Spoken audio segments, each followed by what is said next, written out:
Welcome to a special edition of Don't Let the Facts Run Away, alongside one of my best friends in the whole world, the man, the myth, the legend himself. Oh, wait, we got Ben Samuels today. Sorry, never mind. I'm sorry. Kind of That's just misled. the that's just the cold open to somebody else's. Yeah, it's like Ron Burgundy. It was on the script. It was just to read it, and I looked up. Like, I was like at the screen, like, that's Ben. It's Ben.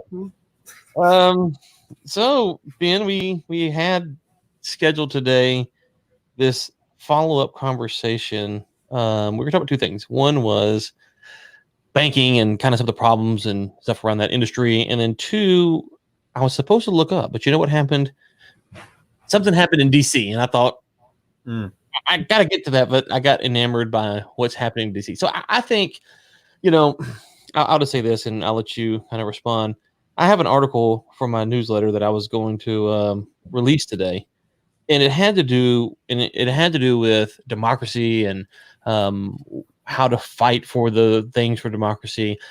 And because of that, I decided, okay, I'm not going to publish it today because the word fighting's in there. We have people fighting, and it has nothing to do with today. It was planned from at least Saturday, Sunday last week to release this today. Mm-hmm. One of the things I think in American culture is that we want to react to things that are complex and try to, and there's a lot of moving parts and in the heat of the moment. So unless you want to delve into it, we are going to give the viewers what we planned on, which is a good old-fashioned shakedown of the banks. But I will leave it to your discretion. In true style, staying on brand, I appreciate you punting that one to me. I mean, if you want to go, we could go. But maybe you want a distraction. They don't want to hear about what's going on in DC. They can go watch it somewhere else. But if they want to hear our thoughts, I tell you what, if we get a handful of comments asking us, maybe we'll engage at the end. But that's my thoughts. Listen, Ryan, what you're nicely saying for the people is they don't want to hear me rant and rave for the next hour and 20 minutes, and I think you're right.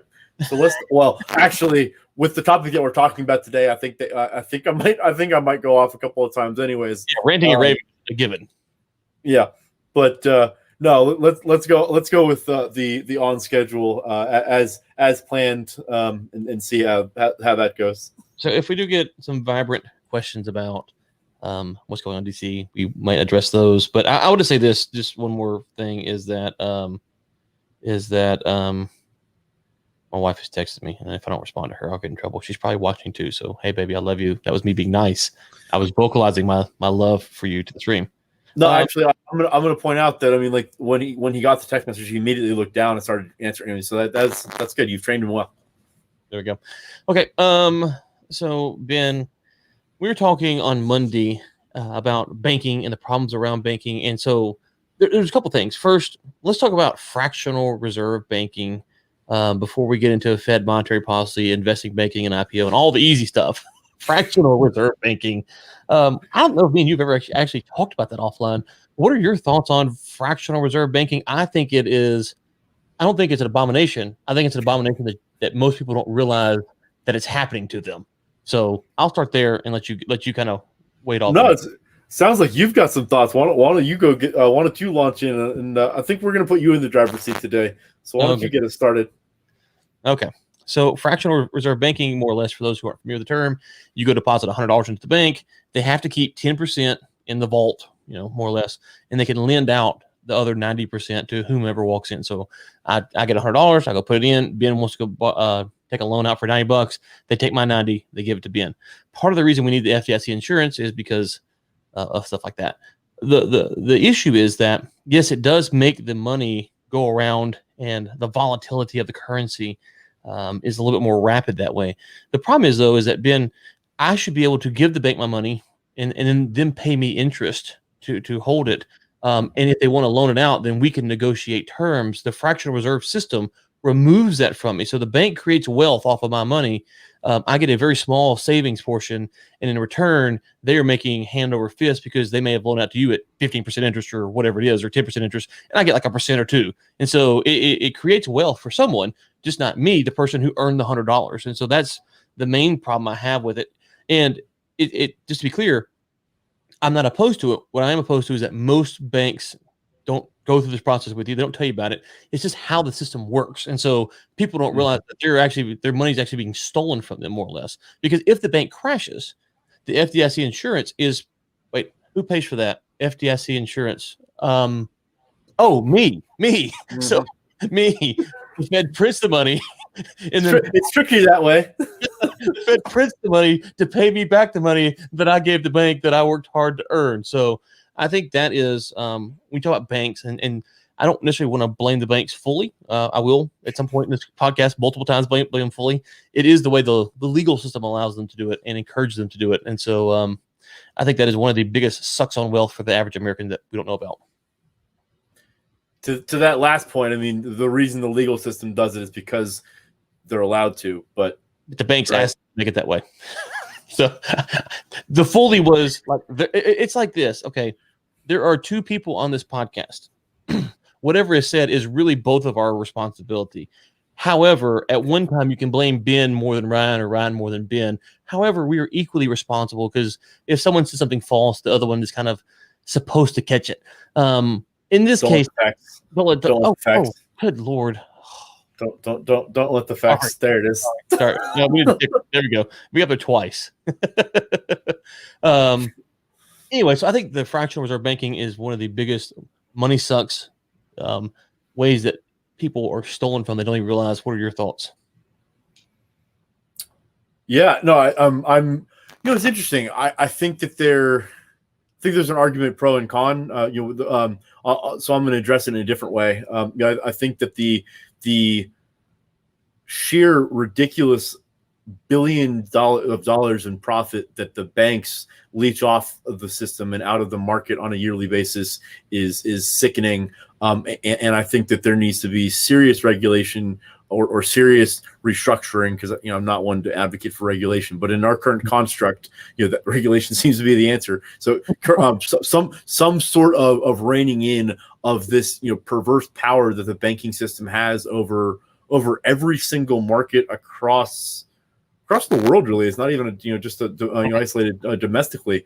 And I think it gets as granular as this year alone in 2020, as sickening as it is, given what's going on in the country.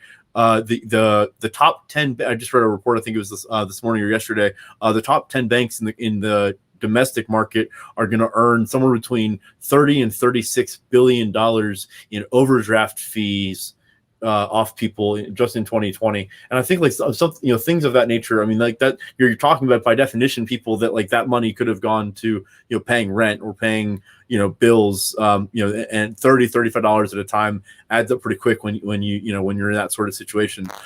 All the way up to if you want to get into some of the real nitty gritty. I don't know if you I think I sent it to you a couple of weeks back. I don't know if you ended up reading that book about the HSBC, the Mexican gun running with the cartels. Oh no, it's on my list. I did not know the ATF. So Fast and Furious deal. Yeah, yeah. So I don't know if we really want. I don't know if we want to go down that route. But I mean, it's all the way from from the little man all the way up to the top. And to your point about the legality and sort of the intersection between private and governance. A lot of the times here, the government is implicit in the system, and when and again, I don't know if we want to go down this route, but I think this is also coupled with talking about the environment within which lobbyists live in this country, and how those policies are made, and what really kind of drives change on that front. And so I think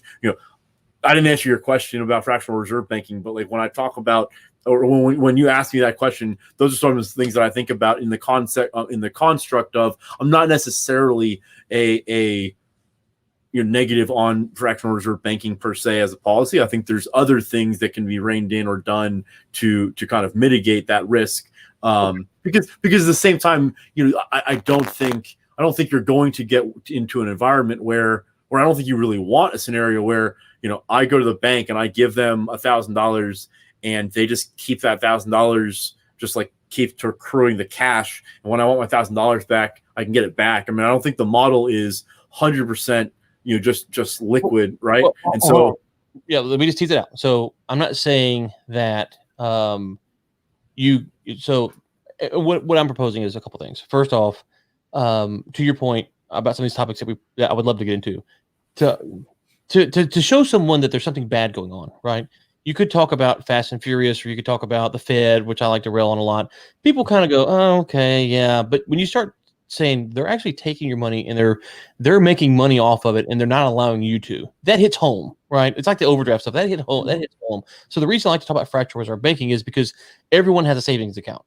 Whether it's got $100 in it or $100,000, everyone has a savings account. And when you realize that the bank is making hand over fist off of your money while you're getting 1 to 2%, you're like, well, hold on, this isn't fair. And so the point that I would say to you is, I'm not saying that everyone, it would be necessarily a good or a bad if everyone just put it in their cash. What I'm saying is, if they want to lend my money to someone else, I need to be cut in on the deal. Like, if you give me money, if I say, hey, Ben, can I have $100,000? And you're like, what are you going to do with it? I'm saying, well, I'm going to lend it to someone. And you're like, oh, well, okay. Well, hold on. I'm going to get a little juice on this. I completely agree with you. And I think that's the reason that you've seen, all these litany of fintech companies like Lending Tree and the like spin up. So that I think the answer to what you're saying is, don't put your money in the bank. And I think that's the answer, because the model of banking is exactly what you just said. They're going to take your money. And a lot of times, by the way, just like it happened in 2008, and we're quickly hurtling towards again, the banking. 2008 is standing still. We were like Usain Bolt just went past it. It might not be here. We might not realize it today, but we've laughed. Okay, fair. But go ahead. Sorry. Fair. It seems like a distant memory. You're right. But what I was going to say though is that when you have the government that is the one that bails out the banks that make the horrific bets on the markets to crash, again, whose money is that? Yeah. And so that's correct. Yeah, it's yours. It's mine. It's taxpayers. It's all of these. Am I doing this again? Wait, there we go. You're over there. It's really weird because it's like double opposite. Like I know to over here and you're not over there. When I see you, you're over here. And so it's weird to point over there to you, but there you are. Yeah, right. So there's again, the issue for me is the way that it's forced upon the consumer. And so to your point though, there are these things like, hey, well, we're going to give you a better return on your money. So I'm not necessarily disputing that's a good or bad thing. The problem is each person should have the capacity, the ability to say, okay, do I want to put my money in the bank? Because banks would adjust the interest rate depending on how much cash on hand they had, right? So if they're strapped for cash, they're gonna say, okay, well, listen, we'll give you cash at 7% return or whatever it may be. They're gonna bump it up so that you go deposit money into the bank. So your thesis is by either removing fractional reserve banking or by at least raising that limit, you would, in response to that, the banks would change policy and want to carry more cash? Yeah. So what I'm saying is, if you just hypothetically, if there were no Fed, which is the problem, if there were no Fed, if there's banks, right? Can we talk about Yellen today? Can we get into that? That could be fun. I don't want you yelling at me. I've already said that once. You yelled at me the other day. Good old Janet. We can talk. Yeah. You're talking Janet.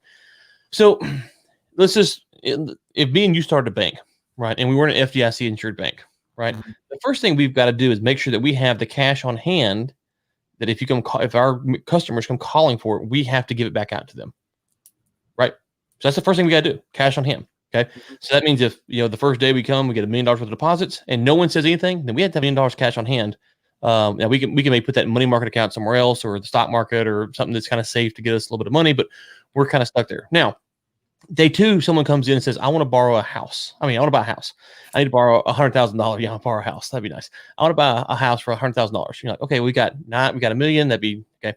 So we call up Ben Sam and say, hey, Ben, listen, we're wanting to loan out some money to make money. Here's what we're going to do. We're going to loan out this house, loan out $100,000 at 6% interest. We'll give you 3%. But here's how this works. If you come calling, we're a new bank, this might be tough. And so you would then have the ability to do it. Now, obviously, when you simplify it to the very granular, like day one, no one's there, it gets pretty problematic, right? But as it grows, then you are incentivized to go put money into the bank so that you can save money. The bank can then lend out money, and everyone's making money. Now, you're not incentivized to save. You're incentivized to go invest. And there's nothing wrong with investing. That's great and glorious. But you have a potential safe asset that you could get 3, 5, 7% return on versus Bitcoin or a stock or something else where you could theoretically lose your money. And so you're pushing people to spend, and that's not always the right trigger. That's not always the right way to incentivize them. Sometimes they need to save. I guess I'm not tracking with the logic behind the impetus. If someone has money that they don't need to go spend on something, why they would advocate for why they would prefer to put that money in the bank and have the bank invest it as opposed to invest it on their own. Because I guess what I'm saying is that I think what you're talking about was an issue and has been in my mind has been solved by some of these fintech companies that if you want to get into micro crowdfunding for real estate, you can go invest on Fundrise, or and so those are the kind of things that I think about when you're talking about that, because if I want to go invest in real estate and I have the option of, okay, I can go give the money to Frost Bank and I'm making 7%, or pick a good number, I'm making a good return, but they're also investing a ton of money alongside themselves. Or I can go invest that money with a company that all they do is invest in real estate, and that's what they do, and I can go make the same return. I'd have a hard time advocating for going the retail or going with the bank. And so if I have the dollars in hand and I want to go invest, why would I not go put them to work in a targeted investment? I guess is my question. Or maybe I'm misunderstanding the thesis. No. Yeah. So I'm not saying what you're saying is how some consumers wouldn't respond. What I'm saying is that we're not even giving them the reason to save money at all. And so with Fundrise, I have a Fundrise account. I've never tried to withdraw the money, but is there a pre-penalty for wanting to withdraw the right? So yeah. Okay. So in those there are, but there's others that's not right. I mean, Robinhood or it goes the scale, right? Okay. Can you hear me, by the way? I'm kind of sitting back. Is that okay? Yeah, you're fine. You're fine.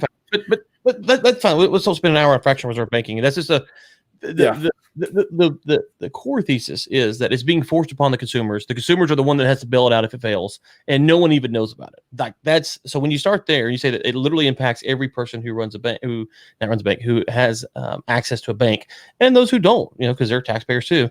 That's a problem that I have with the system. But there's other things. The other day, I think it was me and you that were talking, or maybe it's me and someone else. And their frustration with the banking system was that you have a bank on one hand, and then you have an investment bank on the other hand.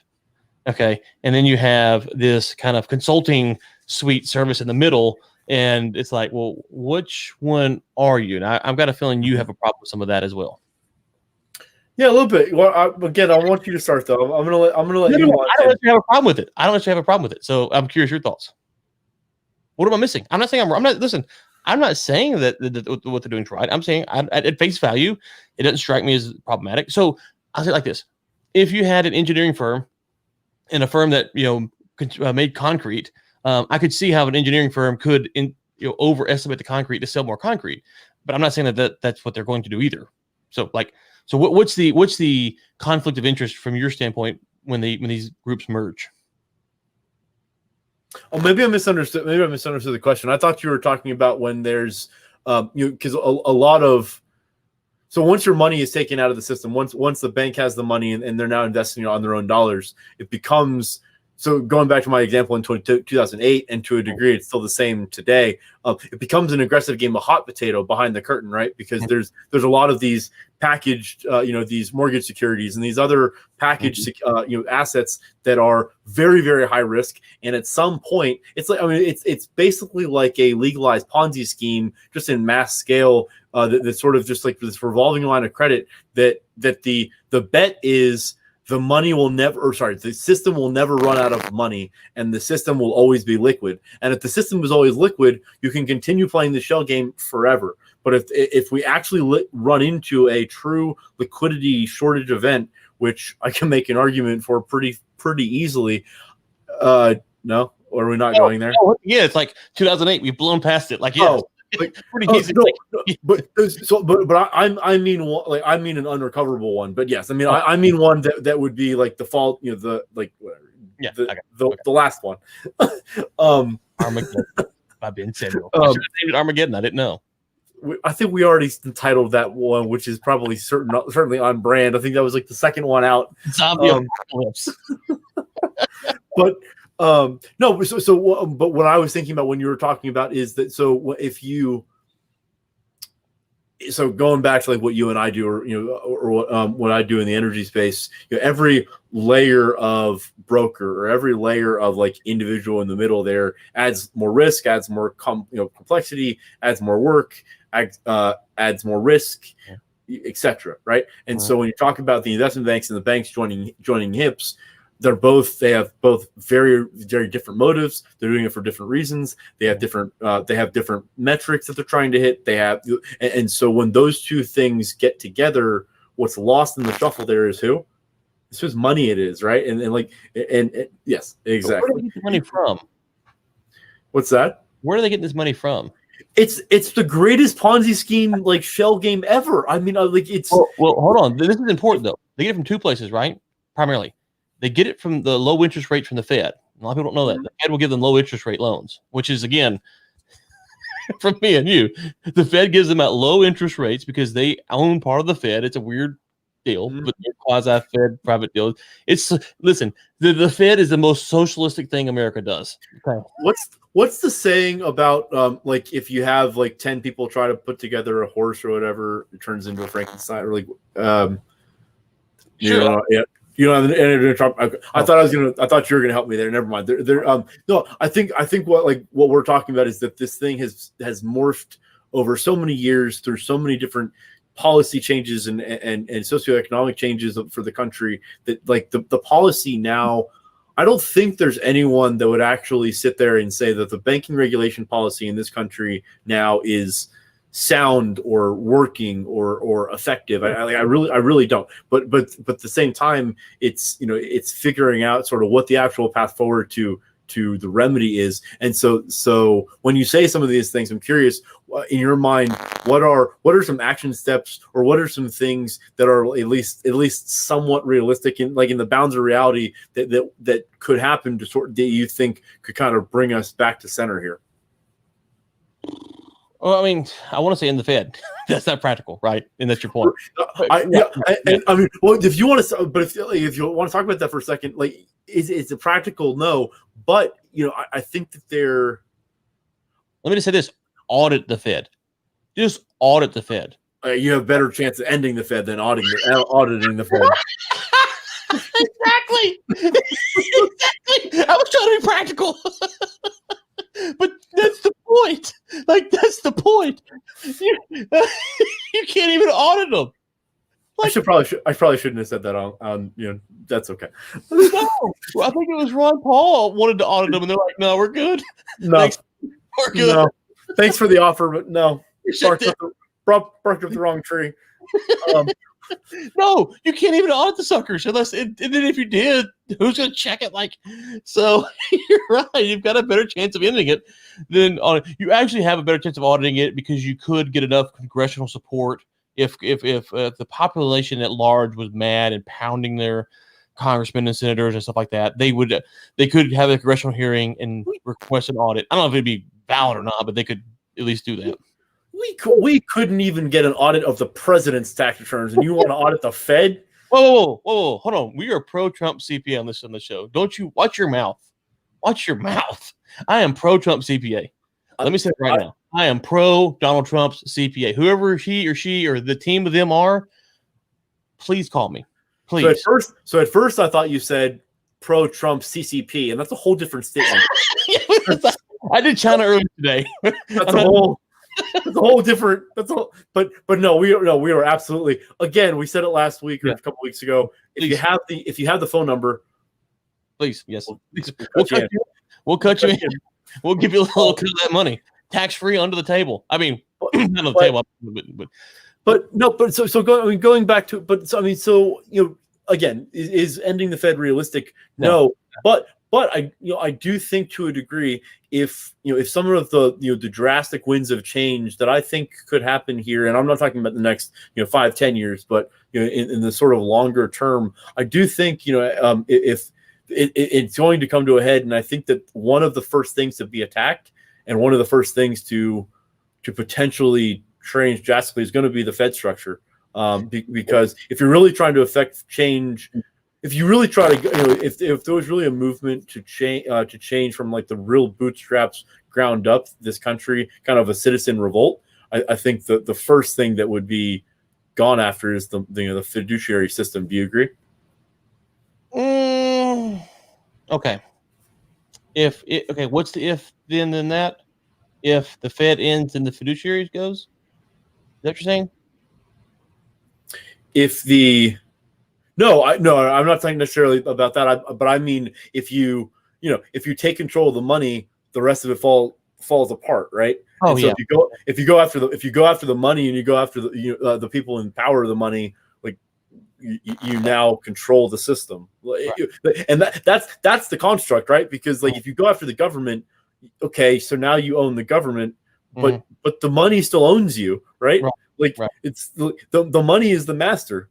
So here's kind of like when I say I don't want to pay any taxes. We should, I want to move the Overton window so far from where it is now that I'm not going to allow the conversation to be held with the Fed's doing something good. Like that is a conversation that I will not have under any circumstance. The Fed is an abomination.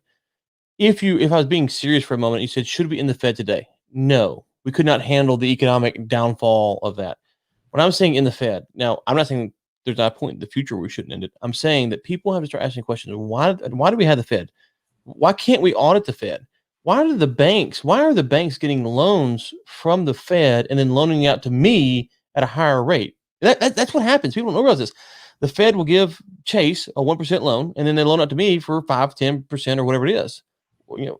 How does that work? Because ultimately, it's my wealth that's being taken when they printed that. Like, so why are we not talking about this more and holding people accountable for that? Now, would that fix all the problems? No, but those are the types of conversations that people have to understand that there are problems in the system, and it's not just this abstract thing of, oh, we bought a bunch of Apple bonds, or oh, we bailed out the bank, the airlines, or oh, we bailed out the banks. Okay, that's what you see in the crisis. What you don't see is what's happening regularly in the repo markets and all this other stuff when the Fed is pumping in dollars and they're stealing it from us. What I was hoping you were going to say the words repo market. Repo market. I was hoping that was going to come up. Yeah, no, I think you're absolutely right. Opinions on that, I think. What's that? You have strong opinions on repo markets, I believe. I think we actually didn't we cover. I feel like we covered repo markets on the Bringing the Closers. Did we not? Well, this is a new audience, Ben.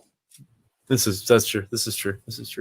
Although I mean, audience it's relative. So you want me to talk about repo markets or the rest of the floor, sir? You have the floor. Oh, geez. For those that don't know, the banking retail repo market is essentially overnight when the various banks across the country are settling their books. Some of them need to borrow cash, to maintain these cash systems that we're talking about, and so I'm sorry. Sorry, go ahead. Some. Most. All. Every single one of them, including the government, but don't talk about that because and so overnight, in order to settle their books, the ones that have the banks that have a surplus will loan money to settle those accounts, and for a long time that repo market was settled overnight, and the system, like irrespective of how broken that system is in and of itself, the system settled itself and was no issue. And then I think for the first time, it was either for the first time in a long time or the first time ever, just about a year ago. Right for the pandemic stuff, yeah.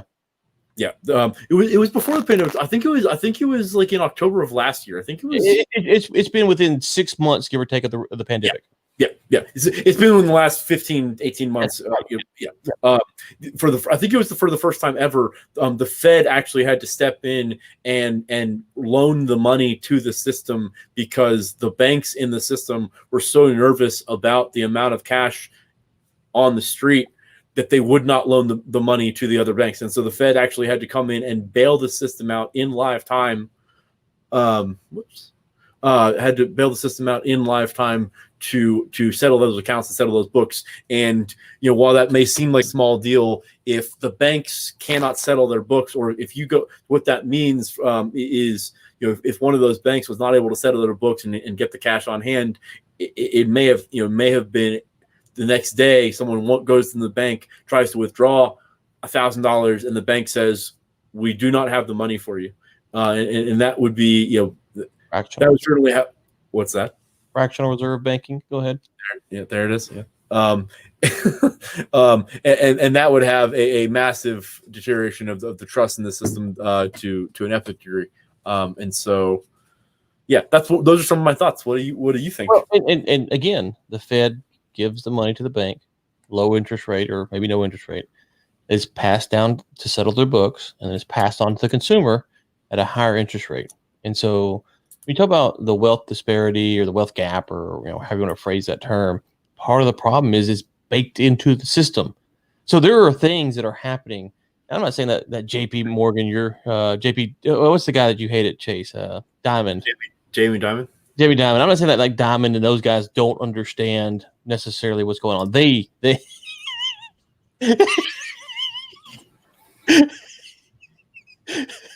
we shouldn't talk about that. We shouldn't talk about him. That would we could all have a podcast series on that guy. Oh my! They are fully aware of what's happening, right? But that doesn't necessarily mean that So not to cut you off, not stop you, but I think it's important. It's an important distinction when you say they're aware. They're aware because they're the ones perpetrating it, right? It's not that they're okay. Yeah. So let me. It's not that they're aware in the sense that like they're aware that it's happening. I mean, that they're the ones that. Let me put it like this. Okay. Let's just say that you had the mafia over here selling cocaine, and you had the cocaine buyers over here, and in the middle you had funeral homes where they're shoving the bodies full of cocaine. The banks are the ones who are taking the cocaine from the mob and stuffing the bodies full and saying, "We need more cocaine. We can't get it out fast enough." Fair? You muted yourself, I think. But yeah, that was a yes. Yeah. Okay. So what I'm saying that they're aware, like, yeah, they're like, we need more bodies. Okay, we can't stuff enough bodies full of cocaine. Okay. Okay. Then yes, I'm with you. Okay. Yeah. Right. Okay. That's not the same necessarily as a large retail chain in the South who is benefiting from the system, right? That's not the same thing. And so so there's levels of players in the game. And so that's all I'm saying. I don't remember how what you cut me off. I don't remember where was I going with that? Do you know? Whoever knows, I have no idea. Yeah. No, I'm actually not sure. I forget, to be honest with you. I'm sorry. What did you say? You said something really smart. I was trying to sound smart too. I should end it there, huh? Well, no, I think I said. I think I was talking about that the money, like the money controls the system, and so. Oh yeah. So if tomorrow, you ended the Fed, and first off, there would be. We just have a money shortage because we wouldn't be able to balance the books. Okay. And because they've taken all your money and given it to God knows who for God knows what, your money's not in the bank. Like, I know when you log on, it says it's there. It's not there. I'll be the first to say if that happens, I'm going to find some property in Mexico. So to your question, which was, how do you fix this problem? Well, you have to start identifying the problems in the system. So when the government does these stress tests, the banks passed the stress test.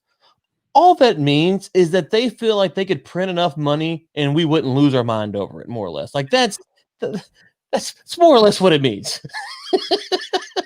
There's really not much more going on there than Okay, yeah, sure. And so or is it just, oh yeah, we can continue selling this package of blank. so how do you fix these problems or stuff? That's the hard part. And I don't even think today, is it even legal to have a bank that's not FDIC insured? No. Right. I didn't think it was after Dodd-Frank, right? Yep. Yeah. Okay. So you can't even start a bank with an alternative system because it's against the law. And the reason it's against the law is because your boy Diamondback, whatever his name is, Jamie Dimon, Ben's favorite company, Jamie Dimon does not want you to have that capacity. And make no bones about it. If you tried to get legislation passed, Chase, Wells Fargo, Bank of America, insert big bank here, they would call up every congressman and show them every illicit picture and thing and dead bodies and all the stuff they have against them would be like sent to their iPhone immediately. And they'd be like, no, we're not going to do that. All Congress. At this point, no. I mean, I think it's even worse. At this point, like everybody just knows that, like, no, you don't say no to the money. Like and so. Listen, I'm saying when I run for Congress and I win, or Senate and I win, and I'm like day 1 in the Fed, and day 2 I'm like, maybe. Day 3 I'm like, no, I'm good, fam. Like y'all know what happened. Like I'm just telling you, what happened. Like I'm good. No, it's good. Everything's good. He's the way to go. And day 4 you get an introduction to Frank Underwood, and it all goes down from there. Day 5 I'm on the what's the finance committee called? Day 5 I'm chair of that. Like yeah, print it. We don't need to audit you guys. We trust you guys. Let's do some more stress tests. Day 6, you're chairing the FISA court. Yeah. Oh, can we talk about the FISA court? This is the best episode ever. This is so great. I keep forgetting that we're actually on air. You're doing an abomination to everything that we love dear. I know. But no, but the great thing is, like, don't let the facts, guys. Like, just don't forget. Do not let the facts. Like, so any attorney watching this is strictly a comedy show. We don't mean any of this stuff. This is parody. This is all parody. This is like, ha ha. No, actually, no. But seriously, who would believe anything that we just said? Like, that's like we're talking about ridiculous things. Like that. When I was in the repo market, I thought I was some of the guy that's hooking up my truck and taking it because I made a payment. Like I didn't know what you're talking about. I just was riffing with you. I didn't know what you meant with you. Is that what that sound was? That's that sound. That beep beep beep. That was him. Yeah. Do you want to go take care of that? No, I mean, I left the 20 on the windshield. It didn't work, obviously. So. Well, no, I figured you could like make a scene, like jump on the windshield. No. Protesting for one day. What's that? There's been enough protesting for one day. Too soon. Too soon. Listen, you brought up the FISA course, man. Fractional reserve banking, that's the little candies out by the front of the restaurant that you pick up. You're talking about FISA course. We're like in the buffet. We're in the thick of it. This is the TSO chicken. Oh no, we went from some like slightly like salmonella tainted eggs to like C4 like real quick. Yeah. Mm-hmm. Yeah. You did this, not me. You. I don't know if that's an accurate assessment of what just happened. I hated you. I begged you practically, but maybe a little bit. Okay. How's it again? Tell me what you think about our national security and why you hate Americans. Ooh, and with that, Lee, I'm going. You've primed me up today. I'm just gonna go. So actually, no, before I do, so I'll punt it to you. Explain what the FISA court is, so the people listening have an idea. Because I think actually by definition, there's a lot of people that that may be kind of in the know, but still not may really understand what the FISA court does and why. Actually, why don't you start with when and why, and then. The U.S. Foreign Intelligence Service Court is a U.S. federal court established and authorized under the Foreign Intelligence Surveillance Act of 1978 to oversee requests for surveillance warrants against foreign spies inside the U.S. by federal law enforcement intelligence agencies. That's all it has been. They're going after spies. Okay, well, you need to quote the source. Who is it? Wikipedia? No, this is from the government. Oh, they don't lie. You don't trust the government. You don't trust the government, guys. Come on. Again, parody. Again. Don't let the facts. It's scrolling right there. You know what? Actually, listen. Think about the FISA courts like this. Okay, when you were in Soviet Russia, not you, but like if you were in Soviet Russia, or communist China, or Venezuela, or Cuba, and they wanted to take you down, and let's say you're prominent, right? What they would do is they would take you to probably a private room with a private judge and have a private trial so that no one knows what happens. And then they will release the worst and most damning evidence against you without allowing you to defend yourself.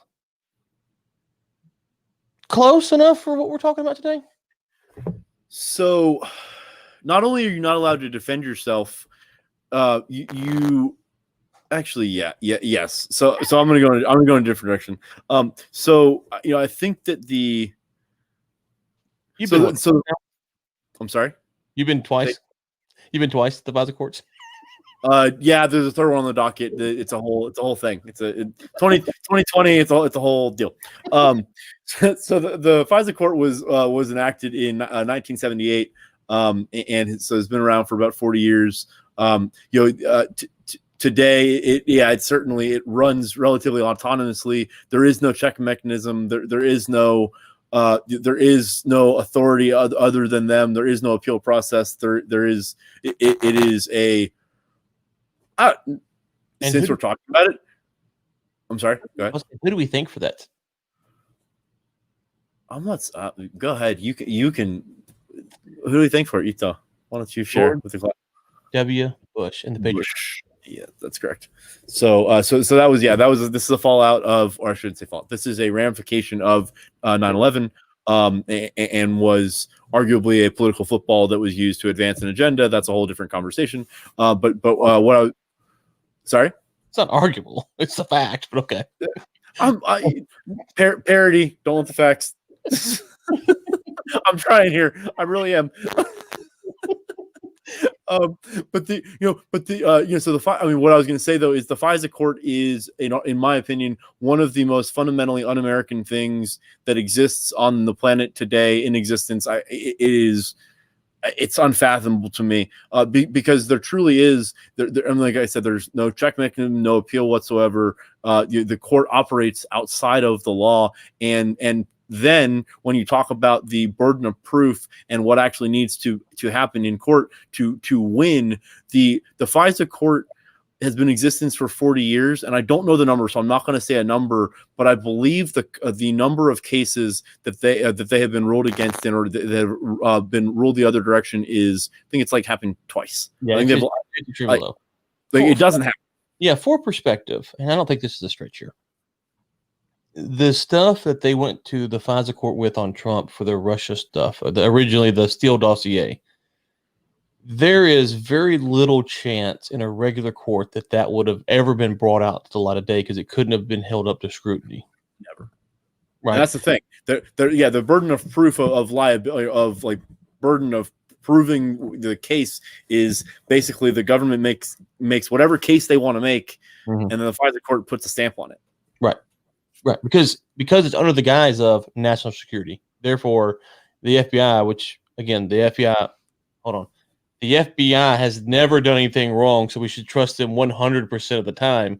So when they bring something forth, it's got to be good. Right. And yeah, so under the national security, then you get into it's the need to know, right? It's it's the yes, we need this, and yes, it's urgent, and yes, we have to have it right now. No, we can't tell you why, and no, we're not going to explain it to you, and just put your signature on it, please. Thank you. Yeah. So imagine the FISA court judges. I'm trying to think of an apt comparison here. I don't know if there's a person that I can describe that I can make a parallel to the FISA court judges. They have to be the weakest, most worthless people that I can think of off the top of my head. Like these are the people. When you're afraid of, fascism taking over our country, like the FISA court, those are the ones We don't even know. I don't even know if you can look up the name of the judges. Maybe you can, but those are the ones you should be concerned about more than anyone else. Because, okay, better. Here's a question. Here's a question for you. Better chance: audit the Fed or have the FISA courts ended? Oh my Lord. Option C. I don't even know what option C is, but whatever you're going with next. Good Lord. I'll take. I would say Trump's the president for next term. Option C: Trump's president for next term. Option D. That's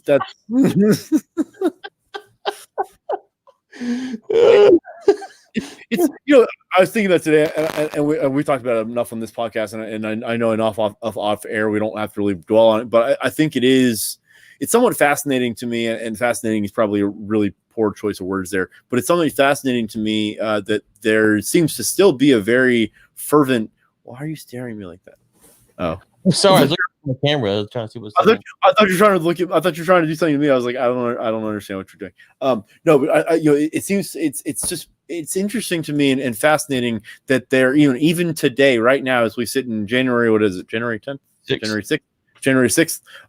That there still seems to be a somewhat sizable portion of the country that is not just riled up and angry and like storming the Capitol, but genuinely, truly believes that Donald Trump won this election. And what that tells me is that those people don't have faith, not in like that they're like super about Trump or that they hate Biden. That tells me that those people do not have faith in the election process in this country, and that's like super scary, and that's apolitical. That's, I don't really care like who the candidates are. If you like forever we've had this system where come hell or high water, whether win or lose, once the ballots were counted and the elections were certified, there was this peaceful transfer of power that just happened, and to tear that down and to start to question that integrity is. So going back to what you were saying, because like that was sort of an offshoot, but to tie it back, because I think it's all related. To tie it back, when you talk about the money and these sort of things, the angst that these people feel is born out of what you and I are talking about, is out of this violation of privacy and out of this taking back of right or taking away of rights, and out of this the banking system and the powers that at will leeching the money out of the system and leaving nothing for the consumer, all while the consumer is being told this brand of, well, the American dream is you got to fight tooth and nail and make it. And well, it's like, yeah, but why is that person over there like allowed to steal from me legally? Why is that okay? Well, that's not the point. The point is you just need to grind and make it. And the American dream is not given to you. And it's the same people that are in the ivory tower selling this American dream that has been sort of very completely bastardized, because I mean the American dream is born out of that grassroots fervent drive for success and building out something out of nothing, but at the same time not being stolen from, right? Like those things don't have to happen at the same time to have the American dream. Yeah, well, and whatever you think about the election, the other stuff we said is all true. I mean, it's just don't let the facts parody, of course, but all the stuff about being stolen from, that's not a disputed fact with anyone who could understand basic economics. I mean, it's not even contestable. So okay, so if that's the case, though, I'll say one thing. But one other thing, just to mention on the economic problems, is the repo market thing that doesn't get talked about a lot happened during the Trump administration. It does. I mean, the other interesting thing is that there's also seems to be this like air of like the country is really in a bad spot and this is terrible and it's Biden's fault. It's like, well, but he's not elected. I mean, he's not president for another 2 weeks or 2 weeks from the day that he takes office. And so this like narrative of like have you not seen the banner, the office of the president-elect, and he's talking to the foreign leaders and advising people and. Okay, real quick. Who is the loser who runs his Twitter account? Somebody needs to get fired, is what. Like, I don't want Trump tweets, but I gotta get better than what Joe's tweeting out. Like, I gotta get a little spice every now and then. You know what I'm saying? Like his tweets are the most bland, boring. Like it's like they created a bot and like bland bot, and they plug that into his Twitter machine, and that's what he tweets out. Oh, in comparison to Trump, I absolutely love it. I'll take it all day. It's like a drug. But I would prefer that the president not tweet anything. I know that that's ridiculous to say out loud, but I mean, I prefer that they, That's interesting. You said you looked like you wanted to say something, so that's why I stopped. No, that you'd prefer that. Yeah, I like the president tweet stuff out. I don't like. I get tired of Trump's tweets, obviously, but I prefer. Listen, I can't tell you how many times I've heard the media say something that Trump said and go listen to what Trump said, and it's not what he said. What he said might have been stupid or whatever, but it's not what he said. And so I just want to hear what he has to say, whoever it is, or she is, or whatever. So to your point, that's exactly why I think that the president shouldn't tweet. And the reason I say that is because, and that's apolitical. That's not a Trump thing. That's just in general. And the reason for that is because on Twitter explicitly and other social medias, but especially on Twitter, when the president or a person of power, of any power, tweets something out, there's this like ecosystem of comments that live in that, and that's a lot of times can drive the actual public narrative.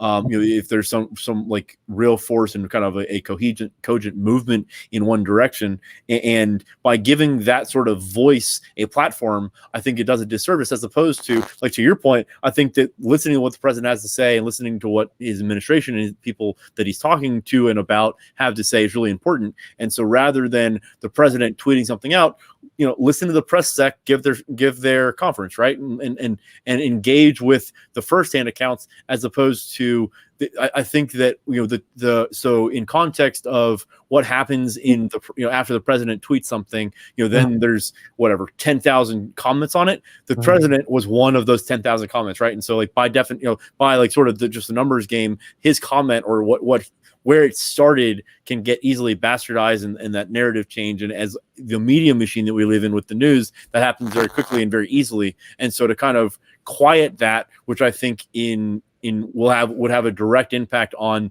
sort of the restfulness of the people in the country, because you're not kind of getting that infighting by not allowing that medium to sort of live. I think you do a lot of good for the health of the just kind of the people, but that's not an argument for. I'm certainly not saying like if the president wants to tweet, like I'm not. That's not an argument like against First Amendment by any means. That's just like I think for no. I'm just saying that was the don't let the facts. That was like yeah. So here's what I would say. If all things considered, I would take what Trump does over what we've had historically, because the one thing about Trump is that you can hear what he says, you can hear them take his stuff out of context, and then you can go realize that what they were reporting on about him is not always true. Sometimes it is, sometimes it isn't. Which then under Obama, Bush, Clinton, going back, that's what they were doing then too. Like they didn't just learn this trick under Trump. And so we're going back. So with Biden and his blandness, we're going back to the media being able to shape the narrative however they want to, because he will give restricted access, restricted comments, and then you're going to determine, well, did he say this or not say this, or what was the context here? And so what I would prefer, if I had my druthers, which would be is that Trump would maybe release more video, and he's gone now, so more video content or more long form content, or just take the tweets down by, in Trump's case, like 600%. Like if you just lessen, the problem with Trump is it's so hard to keep up with the volume of what he says that you're like, okay, well, he said this here and here. And so if he tweeted less, but had the same type of, whatever you think about what he says, he's still Trump, but he's tweeted less. At least you could track with everything he says. The problem is, it's like, good Lord, you wake up, get on his Twitter feed, he's tweeted out like 30 times by like 7 a.m. It's like, oh, I can't keep up with all of this. And that's more the volume is the problem, I think. So that's dangerous waters, and that's a slippery slope in the sense that I think that what I hear when you just said that is, so the impetus in my mind for Trump tweeting is not to inform the public or to be sort of the voice of the president. The impetus for the president, or for Trump sending something out, is to lambaste somebody because they did him wrong, or to put out some sort of divisive something. And so like the point is not to inform, it's more to kind of inflame. And so if the channel was used for what you're talking about like communicating messages and being like the voice of the president, so that the media can't control the narrative, sell me that all day. I'm absolutely. But okay. That's right. Yeah, here's what I'm saying. I turned on last night, I guess it was Ted Cruz, and I'm trying to think. I was watching the election results coming in, and I was flipping through the channels. I don't flip, but on the iPad, and I turned over to Fox News to see what they were saying, and they weren't really covering the election like whoever I had been watching, MSNBC or CNN or whatever it was, and they had on Ted Cruz, okay, and Ted was talking about what he was going to do today with his whole constitutional thing, and I just sit there and I hear it, and and you could insert Ted Cruz for just about any other politician. And it just, to me, it's just like, oh, here we go. Drone speech while we're doing this, save democracy, blah, blah, blah, blah, American people, blah, blah, blah, blah, integrity, blah, blah, blah, blah. Like, it's all, like, that's, I don't need that. I don't say I don't need that. I don't need that as often as I get it. All I'm saying is with Trump is, I'll give you an example. So, on Feed the Dragons with Chris Fenton this morning, we talked about the story out of China where they're Trump banned Alipay and WeChat Pay and all these apps, right? Last night, and they're like, quit suppressing our apps and and how dare you? Well, most of our stuff isn't even allowed in China, right? Most of our stuff is banned. So what you have from China is straight propaganda about how we are the oppressors, and maybe in some cases we are, but in this case, we're the oppressors of Chinese, freedoms and liberties and all stuff. That's what we get from most politicians all the time, is just straight propaganda. And I don't need their propaganda.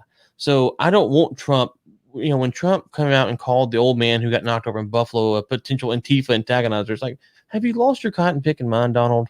Like, have you lost your mind?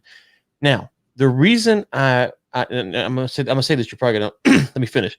The reason I'm glad he tweeted that is because you get to see behind the curtain of what this man is, right? My camera got too hot, it said, so I don't know what happened. So let me just shut that off. You can still hear me though, right? Yep. Okay. You're good. So the reason is that you can see that this is what Donald Trump says, this is what he thinks, this is how he acts. You can see that from him. You will not get that from just about any other politician. And so they pretend to be the things that you want them to be. Trump is what he is, and either you like that or not. And I've never voted for Trump in my life, and I won't vote for him again if he runs. I'm saying, though, you at least get that. Whereas with Biden, you know how you get Biden is when he's in a crowd of people and someone asks him a question, he starts popping off and threatening them. That's what it takes to get the reality out of Biden, that he's just as big a jerk as Trump is. But guess what? He's going to pat you on the head. He's going to tell you, good boy. He's going to send you on your way. But you question him, guess what? He's coming with the smoke, too. He just won't tweet it out. And so people think Biden's this gentle old man and loving. He's a jerk. He is a jerk. Like, go watch him interact with people when they question him. He's a jerk and a loser. And so he's no better. So I don't like the fact that, I know what you're saying about the general public thing, and there's something to that. I don't want to deny that. I'm just simply saying, all things given, people think Biden's some great guy, but if you really watch any of his interactions when he gets questioned by people, it doesn't go well. He does not like that. He has just as big of an ego as Trump does. He just manifests it differently. He plays the game differently. And so people are lulled into the sense of, oh, well, he's got to be pretty good because he does it this way. So I'll quit rambling now and let you respond.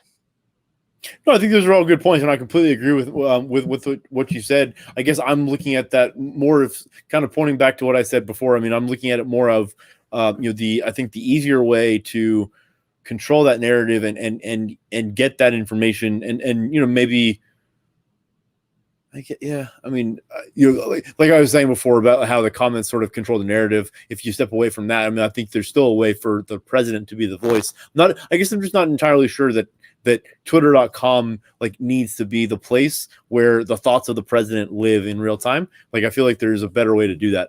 I would prefer, like I said earlier, I'd prefer like a little bit longer format, YouTube, something with video. You can kind of see the emotion there, not just the tweets being blasted out, because it's kind of hard to always tell emotions on text. Well, no, but to your point earlier, I think that what I'm looking at is that the way that Trump did it is the same exact propaganda you're talking about being espoused from Obama or will be from Biden, but like he did it in his own way. In other words, I don't necessarily buy into that Trump is the guy that he has been for the last 4 years. I think that he has been playing a part, and he decided to take a certain tack here that I'm not necessarily sure is like who Donald Trump is. And so when he tweets out 90 times in a day and he says the things that he says, I'm not necessarily sure that Donald Trump believes those things. I firmly believe that he thinks that those are the sort of things that he needs to say to lead this country, which is why I have such a visceral reaction to it, because I don't think that any person in their right mind would say or think the things that he says or thinks or tweets, I guess, says or tweets. But I genuinely don't. And so it sort of has to be, to a degree, this like propaganda and sort of an act of like he's playing a character. I mean, like, think about what he's done for his whole life. He plays a character, and that's what he's doing, right? Okay, right. Yeah. I don't know. I don't know if you agree with that. I shouldn't have said no. Yeah. So there's definitely some of it that's propaganda. I'm not denying that. What I'm saying is that Biden and the rest of the establishment, they handle propaganda all the same way. It's all the same way. Americans, your best, and you. It's like you go watch. I mean, you can just. I just can't listen to them because you turn them on. It's like, oh my gosh, here we go again. This is the same boring. Yeah. I mean, in this example, different is certainly not better. That's that's my response to what you're saying. But yes, right. So the problem is, okay. Let me just say this: people think that Joe Biden is somehow better than Donald Trump. And if you're only viewing that on what they say outwardly, then I would say that's where the fool lies. Now, you might prefer that style, you might enjoy that, you might think it has other benefits, but if you think, because the way Trump talks publicly, that he's somehow a better dude, Biden's a better dude than Trump, then Biden has fooled you. That's all, and that's what I'm saying. I don't agree with that, because I think there is something to the element of you are who you are, right? But even more so than that, you are who you are to the world and out to the world. And so when Trump espouses the values that he does, and Biden, whether or not he lives those values, if he's not blasting the entire world with those views in real time in order to advance his agenda, I'm going to give him some I'm certainly going to give him more credit than I'm giving Donald in that example. Like it doesn't trying to placate you the same way that Donald's trying to placate his base. I'm sorry. I would say that that Biden's doing exactly what Trump's doing, and he just thinks that with you, in this case, acting this way works better. No, but I think we're saying the same thing, because what I'm saying is that I think by definition the act of inciting the public for the advancement of a political aim is fundamentally un-American, and that to me is the most un-American thing that I can think of, in the sense of the use of, or the bastardization of the use of power, is to rile up and kind of ostracize a quasi disenfranchised group purely for political aim. And it's a branding thing, right? Let me ask you this. We're up against an hour, so we'll probably wrap it up. Let me ask you this. Yeah. Couple things. One, when the left, and this would be the Speaker of the House and the former Speaker of the Senate, come out and say that there will be blood on the streets and presidential candidates from the Democrats if the Republicans do not pass the bill, and the blood will be on their hands. Or, I mean, that's I don't know how. Or they call Trump literally Hitler. He's a fascist. He must be stopped at all costs. All of those things are just said they're just said differently. And so this is my whole point. I don't disagree. I'm just saying that you Trump rubs you wrong, and he rubs a lot of us wrong. And a lot of what he says. Go ahead. I'll let you respond before I keep going. You guys say something. No, I don't disagree with anything you just said. No, I think that those things are wildly out of pocket and wildly inappropriate as well. But when Nancy or AOC or pick a person says that, and it's it's a lot less in your face because it's not 70 times per day, every single day, 7 days a week, all the time. It's also a lot less in your face because the media doesn't cover it. Not because it's a Republican thing. This has nothing to do with Trump being a Republican. Trump draws. He's just a draw. And so he's a clickbait machine. And so if Nancy was as charismatic as Trump, like AOC gets a lot of attention, right? Because she's charismatic.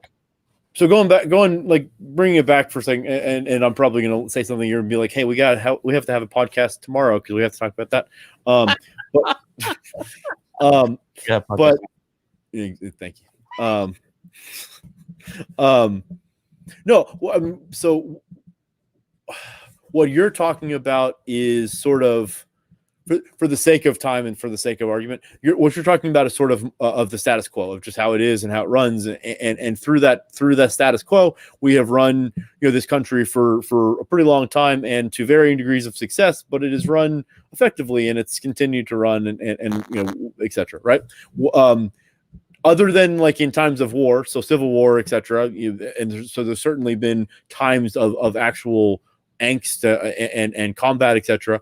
But absent those times, it seems to me that the only reason that we literally have senators who are duly elected by their citizens talking about and likely going to protest the results of certified elections, if I do not believe that happens unless you have someone that is as voracious and as just in your face as Donald Trump is. I don't think that movement is born out of a fervent love for this country and a true desire, or sorry, I shouldn't say true desire, a true belief that this election was stolen, or a true belief that the election is illegitimate. I believe firmly that it is purely to placate the individual that is currently in charge and that they know is going to run for another 4 years, and is purely political to cow to this guy's individual desires, because like it hasn't happened ever in history, other than like before the Civil War.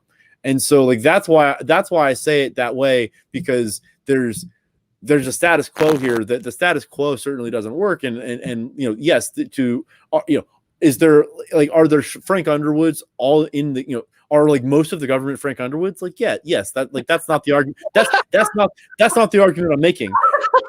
Was that too much? Sorry. Don't want the facts. Don't want the facts, guys. Like it's most of the government people that are killing the reporters and murdering and stuff. Sure, that's the status quo. But Trump. Well, okay. Let me say it this way. I'm really going to light you on fire with this one. Let me say it this way: for how much Donald Trump came at the Clintons and how much he came at Obama on the campaign trail, the fact that he didn't even attempt to think about perhaps actually pursuing charges against any of them for anything sort of proves my point. He is the establishment. He is a wolf in sheep's clothing in the sense that he is Joe Biden. He just branded differently. So he sells this like authenticity. Thank you. I'm sorry. Yes, what? He is Joe Biden. They're the same. Really bad. Yes. But what I mean by that is, and so I think I'm saying something parallel in the sense that Donald Trump sells what people are eating up as authenticity, but he's just as full of shit as the rest of them. He's been able to brand his bullshit as authentic because it comes off as just this like, oh, I'm really angry at the world, and that's something that people can gravitate towards. But it's not like the things that he's saying are to advance only the agenda that he has and the things that he wants to implement. They're not like just like random rantings, right? They're not like the ravings of a lunatic. It's all calculated. It's all a shell game. It's just branded, and that's the infuriating part, because the part of that branding is the incitement and the just the bastardization of the process, and part of his branding is we're gonna attempt to tear down some like fundamental American foundations here. Okay, and that's the part that I have an issue with. We got to do a show tomorrow. No, wait, about this. Okay, I told you. Yeah, that's we can. Okay, I will simply. So part of I agree in part of what you're saying. However, I will submit two things. One, I always reference John Bolton's book. It's an interesting book. But if you remember back in June or July, there was this quote that came out from Trump when he was asked about a second term. I think it was either Hannity or Tucker Carlson asked him, and there's this quote, and it was just kind of this rambling quote about him, and he talks about John Bolton. He talks about what they've accomplished, and then the quote is cut, and people just showed the quote because they wanted to make Trump look stupid, and in reality, he got cut off and went on. But the quote is an epitome of when you read the people who've been around Trump, for whatever reason, that's how his brain is. He's over here talking about Don't Let the Facts, the greatest show. When he was 20, he had a show. He never thought about a podcast until it came along, and maybe he should have done one. His buddy down at the island, he did one. And let me tell you something. Every time he tries to get on, the mainstream media is mad and they're cutting him off. That's why you should do a show, because people need to hear what he's got to say. And but your show is great. It's lovely. It's fantastic. It's the best in the world. I should have more people do your show. How many downloads? Like, how do you do this? Oh, the Al Qaeda has a podcast. You know what we're going to do? We're going to go bomb them to death. That's how he is. Now, some of that is, he has talking points he wants to get to, but he's just a rambler. And I think part of that is because he's not trying to coherently work out a systematic approach to issues. He just talks and people listen, and for him, it works. It has worked his whole life. And so I don't think he's sitting here trying to think, okay, well, with China, we need to do this, and then we do this. What are they going to do? Okay, if they do that, then I don't think he's thinking like that. So part of it, I agree. He is trying to do stuff to rally his base. He can go to a rally and he will say, we're going to bomb the hell out of ISIS. Okay. And then the next rally will go and say, we need to get out of these endless wars. It's a waste of time. Like, I think you're giving him way too much credit in the calculation. What I mean is more so, Esper really made me mad, so I'm gonna write out a tweet because I'm mad. And thought process, begin writing tweet. I don't think it's calculated to actual. I think it is more like a vehicle for just kind of, like I said, kind of inciting the base and because a lot of the things that he tweets out are when he tweets them out, it's already public knowledge that those things are patently false and just not true. And so the president tweeting that out, the only reason you do that is to play this sort of this role, because you can't, I don't believe that the president of the United States, even if it's Donald Trump, is stupid enough to think that you can actually try to convince someone of something that is patently false. If I tried to sit here and genuinely made an attempt to convince you that 2 + 2 was 7, unless I have some $200 extortion something over you, I'm not gonna. Wow. Sorry. Wow. Too much. But I'm not gonna win that if you maintain your sense, right? And so that's kind of what I'm talking about. I would say it's odd for two guys to debate how truthful someone is on a show that's literally called Don't Let the Facts. And we will close with that. Anything else we got here? No, it's been good as always. It's been actually refreshing that I got to see this silhouette of a gray person for the last 10 minutes. So we appreciate that. I don't know if we're actually doing one live tomorrow, but as always, guys, don't let the facts. You got that music to roll out? Oh yeah, here we go. Turn that up a little bit. Can you hear that? Can you hear that? Little DJ Ron here. Oh, also, if you're in DC, go home.